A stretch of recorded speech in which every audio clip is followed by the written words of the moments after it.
এই চারটে পয়েন্টেই কিন্তু আমি সাউন্ড পাচ্ছি, কিন্তু আমার এই উফারটা কাজ করছে না। আজকে আমার হাতের কাছে একটা ক্ল্যারিয়নের হোম থিয়েটার এসছে, যেটা এই উফার থেকে কোনো সাউন্ড আসছে না। তো হোম থিয়েটারে এই উফারের সাউন্ড না আসার জন্যে কয়েকটা কারণ হতে পারে, সেটা বলছি আপনাদের। এক হচ্ছে, যদি হোম থিয়েটারে এই সাব উফার যদি কেটে যায় বা খারাপ হয়ে যায়, সেক্ষেত্রে সাউন্ড আসবে না। 2 নম্বর হচ্ছে, যেটা সাব উফারের জন্য যে আইসিটা ইউজ করা হয়েছে সেটা যদি খারাপ হয়ে যায়, সেক্ষেত্রেও কিন্তু সাউন্ড আসবে না। আবার লো পাস ফিল্টার, যেটা শুধু বেস বার করার জন্য যে আইসিটা থাকে, সেটাও যদি খারাপ হয়ে যায়, সেক্ষেত্রেও কিন্তু সাউন্ড আসবে না। তো আমরা ফার্স্টে এটা আমি দেখে নিচ্ছি আপনাদের। এটা আমি চালিয়েও শোনাচ্ছি। দেখুন, এটা অন করে দিয়েছি। এখন দেখুন, এখানে এফএম চলছে, এখানে আমি সাউন্ড বাড়াচ্ছি, কোনো কিন্তু সাউন্ড নেই। কিন্তু আমার যে ছোট ছোট যে স্পিকারগুলো যেগুলো থাকে, সেটা কানেক্ট করে শোনাচ্ছি, সেটাতে কিন্তু আপনি সাউন্ড পাবেন।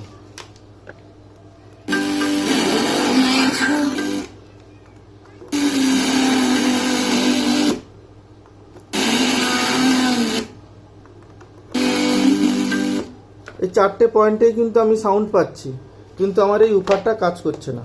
আমি নাট স্ক্রুগুলো খুলে নিয়েছি।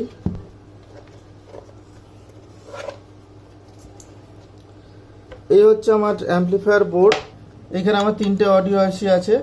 তো দুটো আইসি আমার ছোট ছোট স্পিকারের জন্য, একটা আছে সাব উফারের জন্য। আর এখানে একটা দেখুন, আর একটা আইসি আছে, এটা লো পাস ফিল্টারের জন্য এটা ইউজ করা হয়েছে। এই দেখুন, এখানে দেখুন আইসিটা বার্ন হয়ে গেছে, পুড়ে গেছে। উল্টো পিঠে দেখাই, এই দেখুন, এখানে দেখুন এই আইসিটা পুড়ে নষ্ট হয়ে গেছে।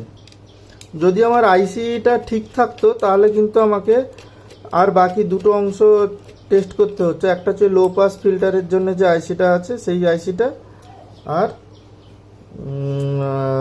Sub woofer. যেহেতু আমি এখানে একটা ফল্ট পেয়ে গেছি যে আমার আইসিটা পুড়ে গেছে, তো সেক্ষেত্রে আমি আইসিটাই শুধু চেঞ্জ করে দেখব। এবার আমরা এই আইসি স্ক্রুটা খুলে নেব।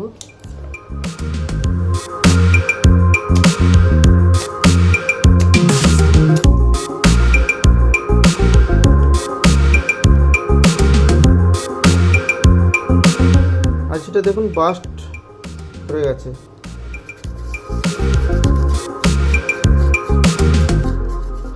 এগুলো সব 20-30 আইসি থাকে। তো এই 20-30 আইসির জায়গায় আমি আর একটা নতুন এই 20-30 আইসি আমি ইউজ করব।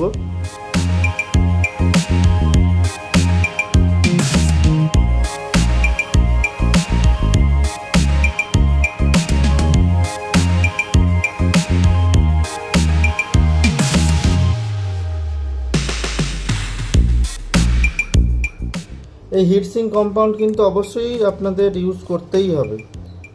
একদম টাইট করে এটাকে আটকে দেবো।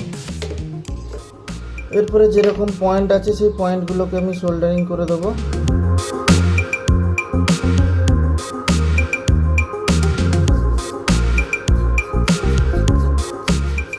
এবার আমরা এটাকে অন করে একবার দেখে নিই যে সাবউফারে কোনো সাউন্ড আসছে কিনা।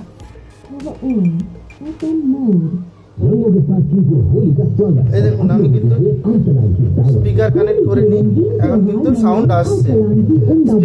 এখানে আপনারা বুঝতেই পারলেন যে এখানে সাবউফারের যে আইসিটা ছিল, সেই আইসিটা খারাপ হওয়ার জন্যই কিন্তু আমার এই সাবউফারের সাউন্ডটা আসছিল না।